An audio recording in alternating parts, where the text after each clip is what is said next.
What's up, everybody? This is Kerry. In this final video before the tournament begins, I'm going to show you how to include some randomization in order to better predict upsets. We all know there are plenty of upsets in NCAA tournament. In fact, there's about a dozen or so each and every year. In the KenPom bracket that I filled out and showed in my last video, I actually had a lot of chalk in there. And now it's not a bad thing to have chalk, especially in the later rounds. I'm going to show you here in a second. But I'd like to have a little more upsets. So that's what this video is mainly about. I'm also going to show you how to pick the champion here and what I'm going to do this in my ESPN challenge. I'm going to have 25 brackets. So I'm going to choose, a group of champions. I'm going to distribute among those brackets. I'll show you how I'm going to do that as well. Now, this video is going to be in basically two parts where I pick the champion and show you why. And then the second part is going to be on the randomization and picking the upset. First chart here. Champions by seed since 2001. Look at this down here. Look at the 4 seed. That was one time did the 4 seed win in the last 22 seasons. And that was, of course, Connecticut in 2023. Look at the 7 seed over there. One of those. That again was Connecticut in 2014. No 5, 6, or 8, and of course, no other seeds beyond that. So if you're going to talk about picking the champion in your bracket and you have a 5 seed or better, you're betting against the odds there. I definitely do not recommend that. If you're betting this is a 4 seed or better, I'm going to say, well, maybe if that's Connecticut, but Connecticut, as we know, is a number 1 seed. In fact, number 1 seeds have won the championship in 15 of the last 22 seasons. So I really don't want to pick anything beyond the 4 seed. In fact, I'm actually going to hesitate on 4 seeds as well. So with that said, let's look at the odds for each of these teams to win the championship. Connecticut at plus 300. Houston at plus 550. I got these odds over at FanDuel. In fact, for Connecticut, the plus 370 is about 21% to win.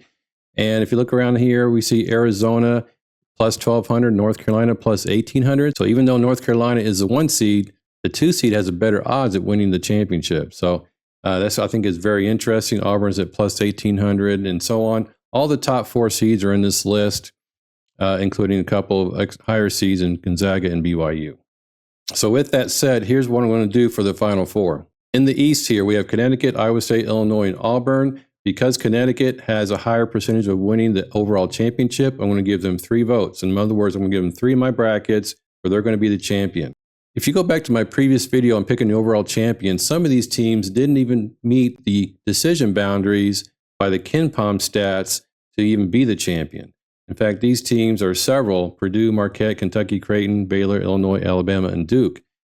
Most of those had defenses that just were not good. We all know that about Alabama. Same can be said about Duke and Illinois and Purdue. So it's kind of shocking to see the number 1 seed there not really be considered a champion. But if they do end up winning the national championship this year, then that'll be history in terms of the KenPom stats. So I'm a little bit iffy on each of these. That's why I'm putting basically a 1 on most of those. I'm going to give Purdue an extra vote here, an extra championship in one of my brackets, just because they're a number 1 seed. We'll see what happens. So suppose I want to make Connecticut my national champion. That means I'm going to elevate them from the East region and maybe pick randomly from the other regions. If I do that, I might get something like this. Now, this is, again, a random selection here, but not with my champion. If I pick Connecticut, they're going to be my champion. Maybe pick the top seeds or maybe a couple 2 seeds or whatever from the other regions. Let's get to the spreadsheet now. Let me show you how I'm going to randomize using the KenPom probabilities to pick some potential upsets. Okay, I'm going to zip down to the lower right-hand corner here. All right, this is a spreadsheet. This is the entire East region. Now, what I'm going to show you first here are the stats. I'm going to zoom in on this. There we go. Now, this is data on just the teams, the team name, the adjusted efficiency margin, and the adjusted tempo. That's all the stats we need to do the probabilities here, the KenPom probabilities. Okay, so let's now look at how we make the prediction here. Of course, Connecticut's going to probably come out of this as the winner. What I did in my previous video on making the full KenPom bracket, I just said whatever cell here is above 50%, that's going to be the winner. But now what I'm doing is I'm taking the random function in Excel, which is a random number between 0 and 1. And if that's less than G3, which is my probability here for Connecticut, then I'm going to pick Connecticut. And because Connecticut occupies the first 98.4% of that 0 to 1, most of the time Connecticut will be picked. Every once in a while, then, if it doesn't happen, we'll get Stetson.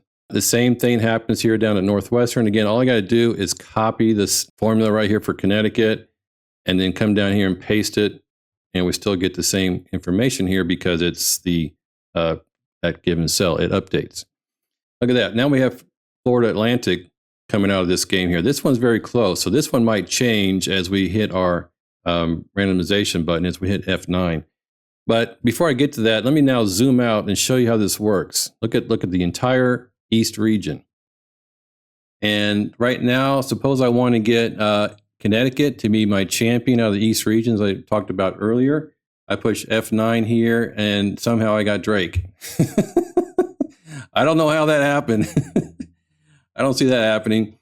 F9 again. Illinois. Okay. 2 hours later. Okay, this is actually a pretty good bracket here. We have Connecticut coming out the winner of the East region. After the first round, we have Northwestern at 9 versus 8, San Diego State and Auburn, BYU and Illinois. Here we have Drake again, upsetting Washington State and Iowa State. And then we have the top 4 seeds and the 1 and 3 seed. Maybe Illinois, maybe Iowa State there. I don't know. But Connecticut is our winner. So this is an example of randomization and getting a bracket here that we can fill out and include some potential upsets, but yet still have our favorite, Connecticut, come out the winner. This is what I'm going to do. And this is how I'm filling out my brackets. In fact, I like this particular bracket so much, I'm going to take a screenshot. So this was not the East region I just showed you in the spreadsheet, but this is one I came up with earlier. I really like this one in particular. We have Northwestern, Drake, and Duquesne coming out of the first round. I don't know about Duquesne there versus BYU. We have these upsets out of the first round, but then we have the chalk coming through after the second round. That's also very common. As we saw in the earlier chart, we saw that 15 of 22 champions in the last 22 seasons were number 1 seeds. So it's good to have the chalk later on in the tournament, even though you might have some upsets in the first and second rounds. We see the chalk coming through near the end. So finally, this is it. It's my final video before we fill out the brackets and March Madness starts tomorrow on Thursday. I'm really looking forward to that. I know the first game is Michigan State and Mississippi State. That's at 12:15 Eastern time. We need to get our brackets in before then. And good luck with your brackets. Let's go.